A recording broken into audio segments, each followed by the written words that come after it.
Buenos días a todos los compañeros. En principio, quiero agradecer a los compañeros de ACMER por la invitación y, la verdad, también agradecidos a muchos de los compañeros docentes aquí de Entre Ríos, que algunos sin conocernos personalmente, cada tanto intercambiamos sobre la situación educativa, no solamente en la provincia, sino también en nuestro país. Bueno, como sé que tenemos una horita nomás y somos dos compañeros, y aquí tenemos nuestra compañera de México, voy a abreviar la presentación, voy a presentar algunos de los temas y problemas que los compañeros de ACMER me han solicitado que comparta con los compañeros docentes aquí presentes. Fíjense que el título que se me ha sugerido está vinculado a la educación popular como herramienta para la democratización. En este caso, yo voy a hacer referencia y en parte en la presentación el compañero Federico lo vinculó. Parte de mi tarea es parte de un colectivo que está estrechamente vinculado al campo de la educación pública, el campo de la educación pública estatal y el campo de la educación pública popular con organizaciones sociales. En esa intersección es que en los últimos casi 20 años venimos trabajando, organizando y produciendo con otros y otras compañeras. Bien, vamos a... Me decían, y es habitual que cuando se habla de educación popular, las referencias tienen algo así como un llamado a la multiplicidad de sentidos que la educación popular presenta a lo largo de su historia. Yo vengo precisamente de este campo, de la historia, y en el debate con compañeros y compañeras del campo de la educación, varias de las discusiones siempre se han dado acerca de, bueno, pero es un campo demasiado amplio, dice mucho y puede terminar no diciendo nada, y algo así como los conceptos son tan generalistas que son imposibles situarlos en las problemáticas de la escuela o de la educación del día a día. Bueno, lo cierto es que cualquier estudio sobre educación popular necesita de contextualizaciones históricas, de momentos históricos. Por eso simplemente yo me he animado, en pos de presentar alguna síntesis, de traer algunos de los ítems de la educación popular en clave de conceptos, de procesos e interpelaciones que en la última década y media se han incorporado en el debate no solamente de la Argentina, sino de América Latina. Por eso incluso casi en referencia y al mismo tiempo de retribución a sus contribuciones, allí menciono algunos de los temas y problemas. Ustedes saben que la educación popular, cuando surge, tiene un origen claramente referenciado en los años 60 y la producción freiriana. Sin embargo, a nosotros, historiadores, nos gusta situarla en un campo más amplio de apelaciones históricas. La educación popular está estrechamente vinculada a la historia de los trabajadores y su lucha y su disputa precisamente y frente a las estrategias del capital por dar cuenta en control y en la formación de los trabajadores. Esto es un campo histórico. Si yo hablo de la educación popular, no puedo hablar solamente del siglo XX. Tengo que remitirme a las historias del socialismo, del anarquismo, del sindicalismo revolucionario, del comunismo, del peronismo, si pensamos en el caso de la Argentina. Fíjense ustedes, en general, ¿qué presenta allí esa relación trabajadores-educación popular? Presenta precisamente eso, una disputa organizada por el campo de la formación, por el campo de la democratización del conocimiento, con el capital. Es macana eso de que el empresariado determinados periodos se interesó por el tema educativo y lo buscó privatizar. Claro, ahora lo vemos con claridad, pero esto estuvo en la historia del capitalismo y precisamente en la historia de la disputa de la educación popular.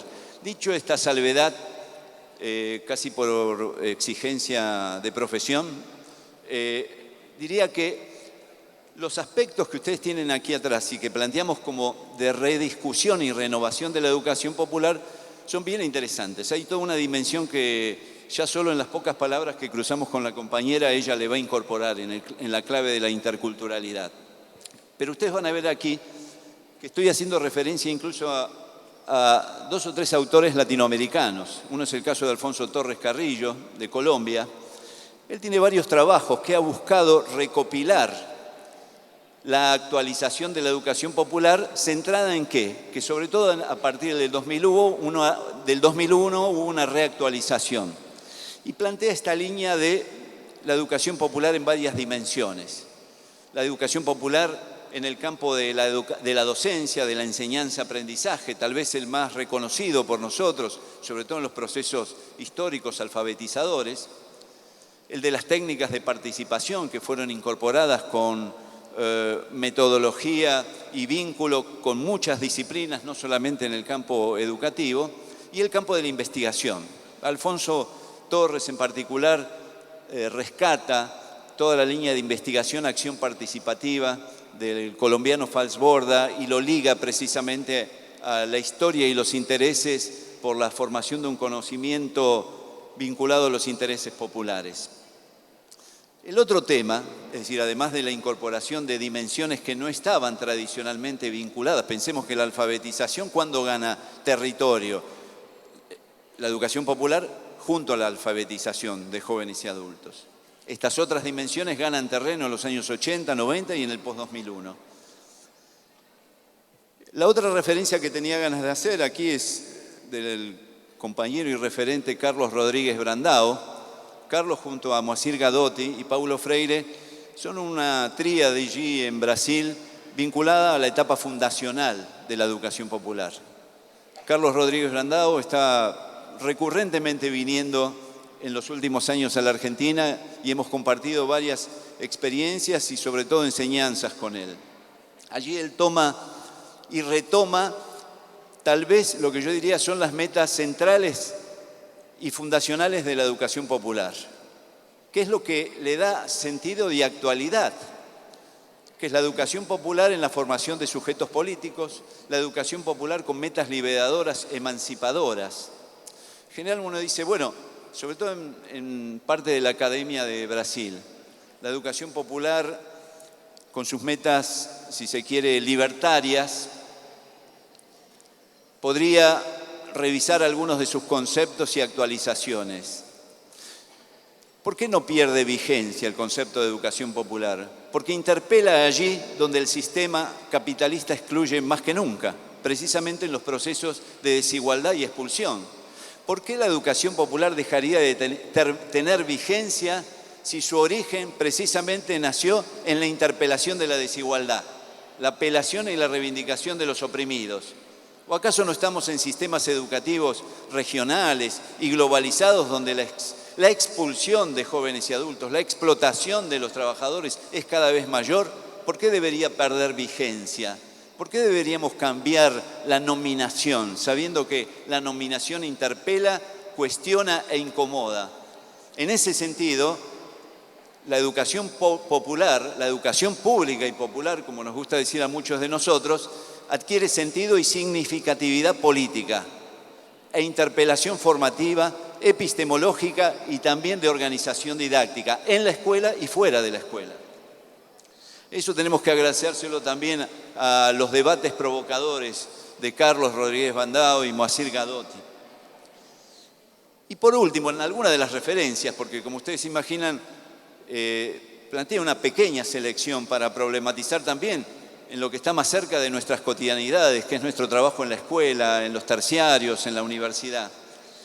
Y es el Paulo Freire menos citado y referenciado. Es el Paulo Freire que estuvo en la gestión pública, ¿sí? El Paulo Freire que fue secretario de Educación de 1989 a 1991. ¿Por qué me interesa referenciarlo? Porque allí, si uno piensa incluso rápidamente en la obra de Paulo Freire, yo puedo tomar 3 momentos, con contextos distintos, problemas distintos y escrituras diferentes. Puedo pensar en Pedagogía del Oprimido, que todos o leímos o referenciamos o identificamos. Es un texto que se escribió en tránsito, en sus migraciones de exilio, entre el 69 y el 70. Por eso, Pedagogía del Oprimido y esa producción va vinculada a los procesos de resistencia contra las dictaduras en América Latina y tiene esa impronta alfabetizadora de jóvenes y adultos, de vínculos con los movimientos populares. Claro, distinto es el Freire, por tomar solo, casi al azar, pero con criterio de periodización, no sé, Cartas a Guinea-Bissau. Es el Paulo Freire llamado por un gobierno revolucionario en África para llevar un proceso de alfabetización. Con suerte, no muy alentadora, pero con la sinceridad y honestidad que caracterizaba a Freire, que no le interesaba vender marcas ni neologismos, planteando dónde estuvieron los fracasos de ese proceso. Claro, era un gobierno revolucionario planteado en pos de reconstruir una política anticolonialista en África, y Freire y su equipo llevaron adelante ese proceso. Indudablemente, Pedagogía del Oprimido, Cartas a Guinea-Bissau, tienen pocos contactos, salvo la perspectiva política liberadora, con muchos de los problemas que nos vamos a encontrar ya con el Freire a cargo de una gestión del sistema educativo. Yo no sé si todos los compañeros conocían, seguramente aquí casi todos son docentes, tenían alguna información, pero es bien interesante y simplemente lo voy a dejar como planteo y problema. Allí Freire tiene que resolver precisamente esto: cómo construir la educación popular en el marco del sistema educativo, el que cotidianamente todos nosotros trabajamos. Obviamente fue un diseño con múltiples frentes de debate, pero ustedes van a ver allí en los documentos que plantea, y voy a tomar solamente un concepto, él ya funcionario, no arranca diciendo debemos construir una educación pública y popular para todos y todas. ¿Qué quiere decir eso? ¿Va a tener un planteo regresivo en parte de sus documentos? No, él dice debemos atender la necesidad de los trabajadores. Vuelve a los 70 cuando referencia a los oprimidos y dice la escuela pública, popular, estatal, debe ser fuente e instancia de organización popular y formación de otra calidad educativa. Hay una relación explícita y un eludir la tradición liberal neutralista y apelar precisamente a los desfavorecidos en los sistemas educativos por el sistema capitalista. Los trabajadores. Él está diciendo debemos preocuparnos por las escuelas, el sistema y la formación de los trabajadores, en la diversidad cultural que implica hablar de trabajadores en toda nuestra Latinoamérica. Por eso el concepto de escuela como organización social es un concepto que lo plantea desde la política pública y plantea que es necesario que la política pública acompañe las experiencias, las prácticas, las acciones, las potencie y las articule de la territorialidad, de la sociedad civil, si ustedes quieren, en un término más técnico. Y eso es lo que fue y eso es lo que hizo. Por eso instrumentaron un programa MOVA de articulación entre los planteos del movimiento Sin Tierra y las políticas públicas. Por eso impulsó los consejos de educación popular, que reunían a las escuelas públicas, a los padres, a los delegados docentes, a las organizaciones sindicales y a los movimientos sociales.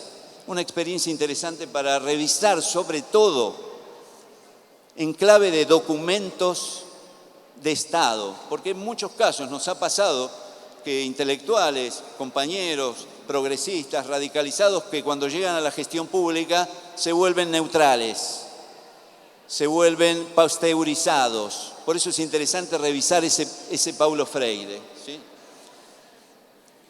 Para de algún modo centrar también este recordatorio de la vigencia de los principios de la educación popular, también con conceptos que traen sin duda al Freire menos citado. Fíjense, claves en la historia y función social de la educación popular. No hay documento de Paulo Freire que no plantee la interpelación al capitalismo. Los años 80 y 90 han secuestrado la literatura de Paulo Freire en la reforma neoliberal de los 90 y lo han mandado al aula. Parece ser que solo la educación popular es posible haciendo instancias participativas en el aula. Claro que es importante y es central, claro que es una ruptura, pero la necesidad de articularlo con perspectivas de organización social y popular están desde los años 60, como señalaba, en la referencia a educación y socialismo de los años 60, a los documentos oficiales de los años 90 de Paulo Freire. Por eso la apelación constante a la formación y al protagonismo de las organizaciones sociales en torno a nuestras escuelas públicas. La sumatoria 1 a 1, un docente más un docente, un estudiante más un estudiante, un inspector y un inspector, no nos lleva a nada, decía. Y por supuesto, la otra problemática que queríamos dejar planteada aquí es la que se refiere a la educación popular de la mano de los movimientos sociales. Luego del 2001 y en el caso de la Argentina, pero que la compañera de México seguramente va a hacer referencia a la prédica y la extensión que tuvo en toda la región. Todos sabemos que a partir del 2001 la educación popular vuelve a rejuvenecer y de la mano de una franja juvenil muy activa y de nuevos movimientos sociales, de desocupados, de fábricas recuperadas, etcétera, etcétera, con planteos de alfabetización, pero también con el armado de escuelas. Y fíjense, yo estoy seguro que debemos estar ahí, ¿no? Vamos a acelerar. Miren, yo les comento en algunas de las experiencias que trabajamos, que asimismo se planteaban como búsqueda de experiencias democratizadoras. Y esto es el campo de la educación de jóvenes y adultos. Movimientos sociales, sindicatos, han planteado la necesidad de apelar a la educación popular para organizar no solamente cursos, charlas de formación, sino para organizar escuelas populares. Esto generó un debate y genera en torno al rol del Estado, a los diseños pedagógicos, a cuáles son los textos de estudio que deben tener, a los mecanismos de toma de decisiones, a la selección de docentes y a la participación estudiantil. Ustedes allí tienen dos imágenes. Una es de un bachillerato popular en una fábrica recuperada. Es una asamblea de bachilleratos populares en el año 2008. La otra es una protesta que reúne a bachilleratos populares, bachilleratos de jóvenes y adultos, sindicatos, nuestros sindicatos docentes, en la puerta de la Quinta Presidencial. Esto es, como ustedes ven, del año pasado, del 2018. ¿Por qué algunas de estas referencias? Estas referencias a la educación de jóvenes y adultos es porque precisamente nos encontramos con datos aterradores, como vamos a ver al final, que es la expulsión de los jóvenes y adultos de la escuela media. Estamos hablando de más de 14.400.000 jóvenes y adultos fuera de la escuela media. Un promedio, muchas gracias, del 60 al 70% de nuestra población económicamente activa, en todas las provincias. Esa es la media, desde Tierra del Fuego hasta Jujuy, desde Entre Ríos hasta Mendoza. Claro que, por supuesto, las políticas públicas y la acción de los sindicatos y organizaciones sociales han configurado resultados diferentes. En algunos casos, resistiendo y aguantando determinados resortes de apoyo institucional para el mantenimiento de las escuelas. Pero, digámoslo así, la problemática sigue extendiéndose y presenta diferentes desafíos. Hace poco participamos en algunas experiencias que brevemente quiero compartir con ustedes. Todo el proceso de bachilleratos populares había sido protagonizado por movimientos sociales. Organizaciones, como decía, sociales de desocupados. El primer bachillerato lo armamos en una fábrica recuperada, metalúrgica, por los trabajadores. Pero el último de los bachilleratos populares, o los últimos, lo organizamos con los compañeros de sindicatos docentes, de Tierra del Fuego y Misiones. Busqué dos extremos. ¿Por qué se da ese proceso? Se da ese proceso a partir de un diagnóstico que es el que estamos considerando, el proceso de expulsión permanente de jóvenes y adultos. Pero no es solamente la necesidad de que los jóvenes sean, entre comillas, retenidos en las escuelas, sino es la necesidad de generar otra formación, pero al mismo tiempo la necesidad de organizar nuestros territorios. Por eso este es el planteo que de algún modo yo creo que nosotros debemos problematizar. El problema de los jóvenes y adultos está vinculado a sectores claramente sociales determinados. No estamos hablando del problema de los jóvenes y adultos de las clases medias acomodadas y de las clases altas. Estamos hablando de la formación de 14.400.000 trabajadores desocupados, subocupados y ocupados de nuestro país.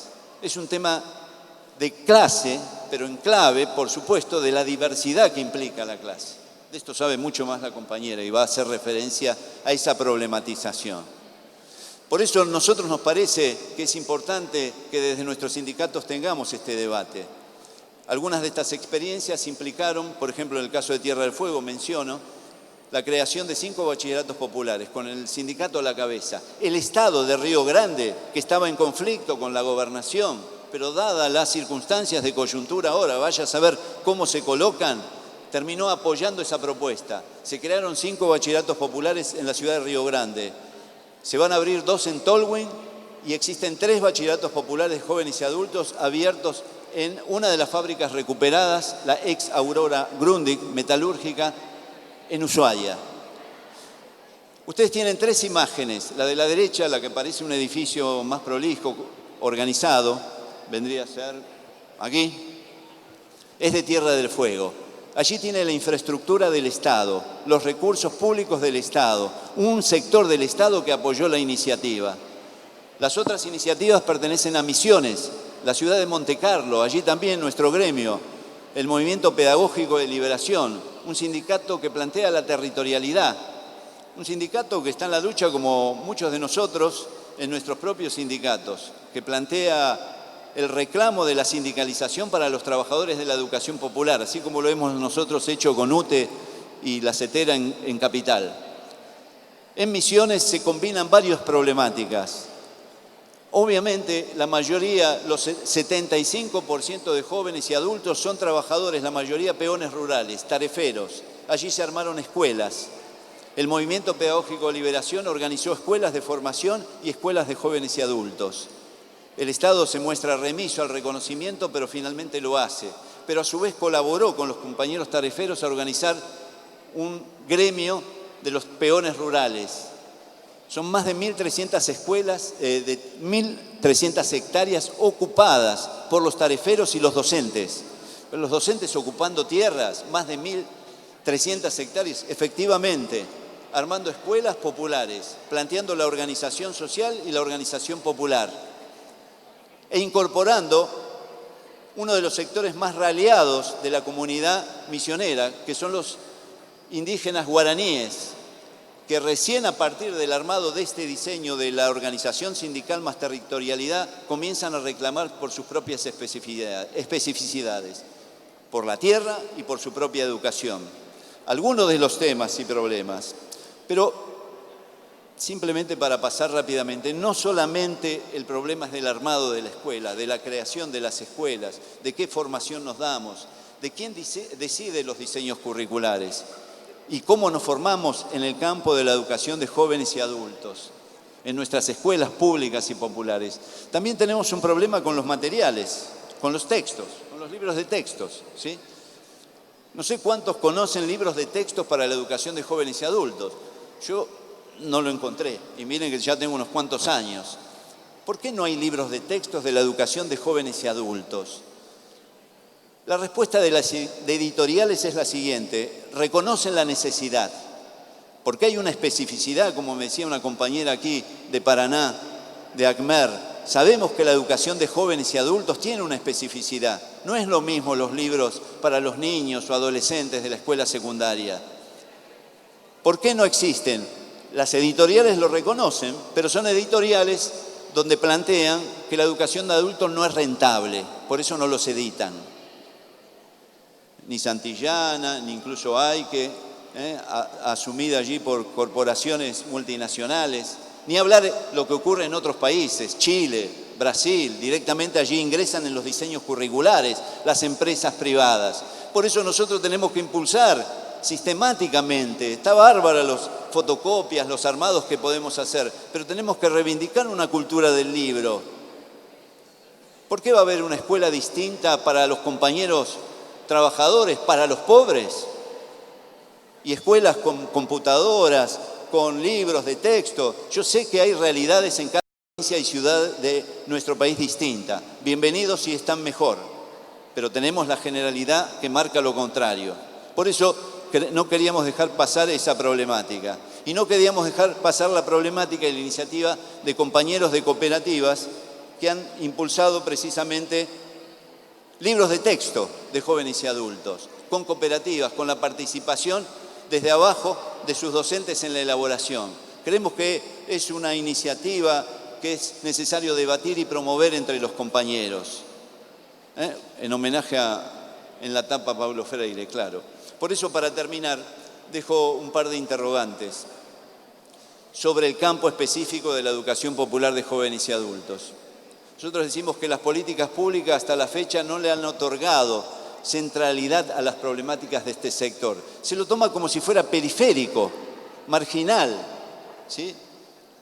Incluso en los últimos años, en los tiempos del macrismo, del 2015 a la actualidad, se ha avanzado a nivel nacional en algunos distritos con más profundidad en una reforma regresiva y de clase, compañeros. Eso tenemos que tenerlo bien en claro, porque como decíamos al principio, en estas escuelas van los trabajadores, van los excluidos.